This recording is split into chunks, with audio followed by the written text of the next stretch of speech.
William Moore is a sports science graduate from the University of Ulster with over 12 years' experience supporting performance athletes. He is an accredited strength and conditioning coach with both the UK and National Strength and Conditioning Associations. William supports many of the elite athletes within the university and provides support services to many external athletes and national governing bodies.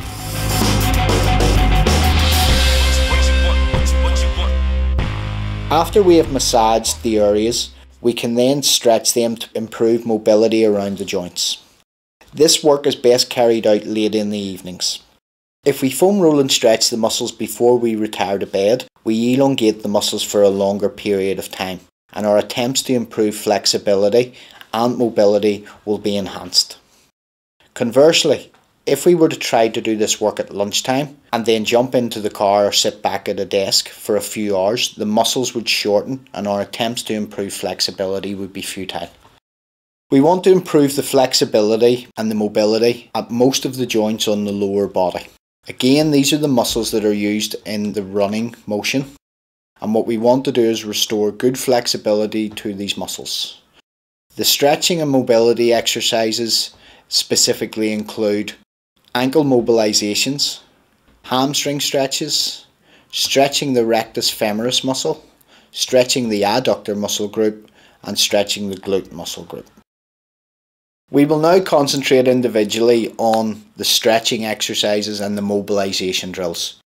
We'll start at the ground and work up towards the muscles in the hip.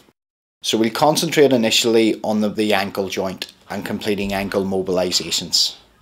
With the body weight supported on the hands and feet, take the left foot and place it on the heel of the right foot.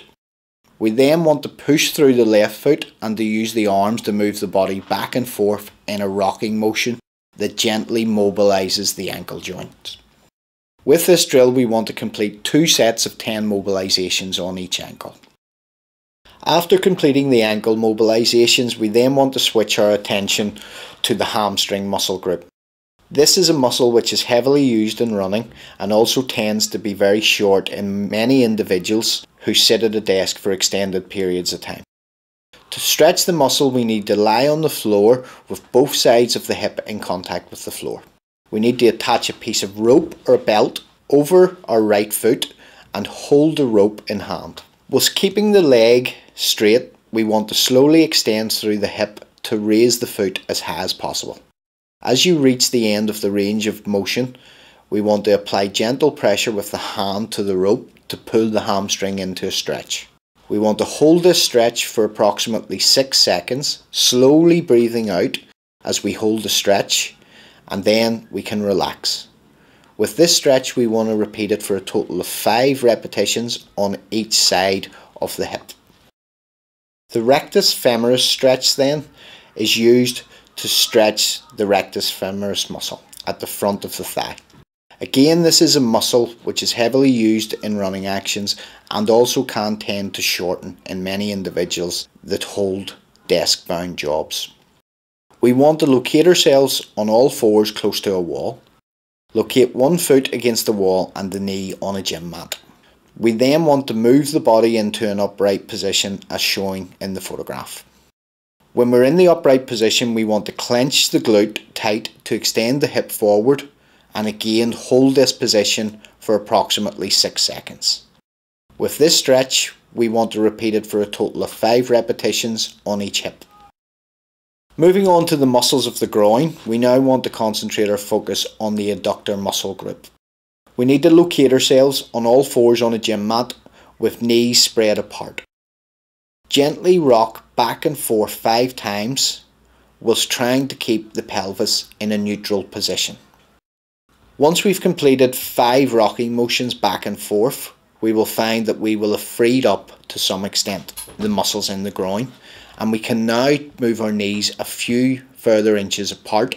In this position, we then want to continue rocking back and forth for a further 5 repetitions. Once we've completed this, we will then move the knees a few more inches apart, and again we will complete 5 rocking motions in this position. Our last stretch then concentrates on the large glute muscles of the hip.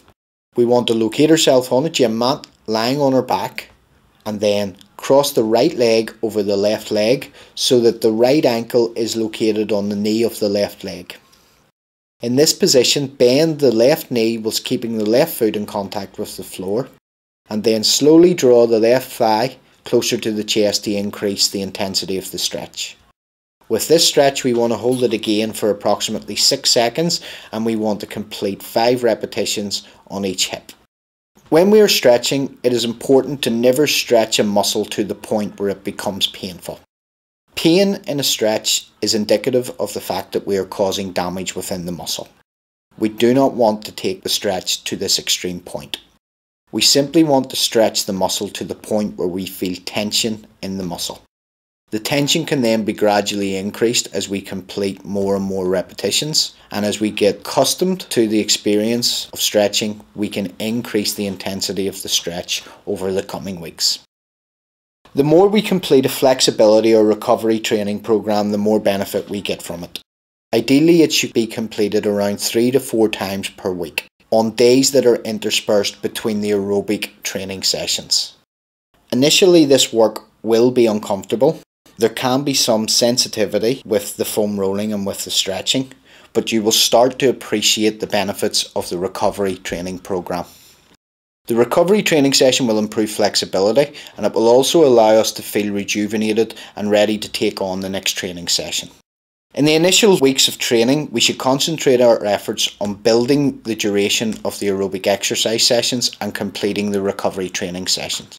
This should be sufficient for the first month or 2 of training and allows us to bed into regular exercise without placing too many demands upon the body.